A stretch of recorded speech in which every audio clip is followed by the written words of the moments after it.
All right, we are in the bustling metropolis of Picayune, Mississippi. Population 11,000 in the county of Pearl River, Mississippi. You got a Planet Fitness right here, right? You got an Aaron's Furniture, Burger King, AutoZone, Papa's Cameras and Cars. You guys know that's coming up. We're gonna go drive for dollars real quick. We're gonna show you how you can find deals in small towns like this. Listen, I've made a lot of money flipping in small markets in Mississippi. Mississippi is one of the most rural states in the entire country, and it's a great place. They've got a lot of hunting and fishing and wildlife. Just because it's a small town doesn't mean you can't make any money. In fact, one of my students is from Picayune, Mississippi. So if you're watching this video right now, I'm out driving for dollars in your hometown. Why aren't you? So the first thing that we're doing is we're opening up our deal machine. And another important fact about Picayune is you get Harbor Freight, and that's all you really need to flip properties. So we're gonna go and enable drive for leads. Free drive, and then we're just gonna go for a drive. Now, we've already looked and seen that the town is mostly to the left. So we're just gonna go street by street and see if there's any deals to be had here. We're mostly looking, when you're driving for dollars, is you're mostly looking for, in my opinion, vacant property. So you can see kind of what's going on around here. You got a nice little neighborhood house, cute house here. That's a little bit distressed, but there's somebody living in it. So somebody living in a distressed house, let me tell you why you don't want to add that to your drive for dollars. Because they're living for you. But what do you know? We're freaking just started here, guys, and I found my first one. Boom. Let's just go look out here real quick. This tells me the property. I get to add the lead. It's a something 2-bath house. Okay, so now I'm adding the lead. And look, it's already owned by the Smith Investment Company. So probably what happened here, somebody lost this to tax sales, what I'd imagine. So normally something like this, I just walk it because there's no point in not walking it. Probably need a new roof. I don't see any trespassing signs. Let's look at the inside. Oh, there you go, Danny. Boom. So now we can take a look and see what's really going on. Okay, so we got last time I was in Mississippi, you guys might have seen me jump through a floor. I'm not doing it this time. Whoa, dude. Yeah, so this whole thing is toast. So this is us walking through a random house in Picayune, Mississippi with the foundation collapsing. Like the whole, like you can see the foundation is separating from all the walls right here. Other than that, it looks in rock solid shape. It's only on the left side, so you can fix the right side, you're in good shape. Nobody's been in this house for a while. I guarantee even the investment company, and you do not want to walk through the kitchen, I can tell you that right now. Well, we can go this side at least. But look at the oven is falling off the thing. The house is collapsing. This is our first property. Now, you might be asking yourself like, well, Troy, what would you pay for a house like this? And the answer is, I would run my comps. I would see how much, we know it's gonna cost a major amount to fix up. We have to tear out the whole floor system, right? You're basically gonna have to tear out the whole floor system and hold this thing up so it doesn't collapse on itself, right?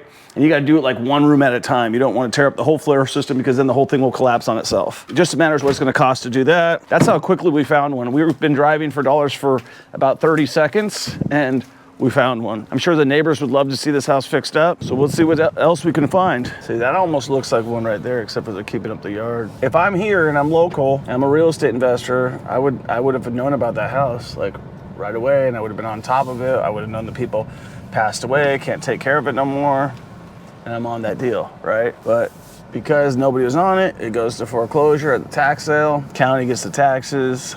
And then some investor is waiting for something to happen. The floors are falling in, the house is in like bad shape. So that house, they got a garbage can out. The whole house is covered in moss and it looks in disrepair. I would take a chance on something like this. So add the lead, it values it at 43, which is nothing. Now I'm gonna take a photo. The best way to take a photo is with a smile. Now they can see, hey, look at, who's this douche driving around with a big old smile? Start mail. Again, people are not likely to sell their house if they're living in it unless they've got a bunch of tarps on the roof and they can't afford to live there anymore. But even this one, I would probably just leave alone. We got Sanford and Son on the right side. He's got some projects going on. This is one I would definitely send something to. We won't even take a picture on that one of us. When you don't take a picture, it just defaults to the map. And you could pay, if you're buying in a place like this, you can expect to pay like $20,000, $30,000 a house. That's one, right? I think there's one right here too. And this one is valued at $94,000. Okay, this is a duplex. We're definitely in the working class area of town. This is an old commercial property. I wouldn't be interested in that. Not opening up any convenience stores here locally. How tough would a residential conversion be? Probably be pretty easy zoning wise in a small town like this. I just think that the curb appeal would be a little bit tough to change. I don't know. Maybe that's just me being narrow-minded. But when I'm looking at a small town like this, I'm looking for like the easiest ones to do. Yeah, that's somebody who just bought that or something because they're cleaning it up too. We're just on our way somewhere else, and I just figured like, hey, I'll show you how to drive for dollars even in small towns. There's houses all over the place that you can find good deals on. You just have to get in your car and do the work. And that one is valued at $23,000. It costs about 50 cents a postcard.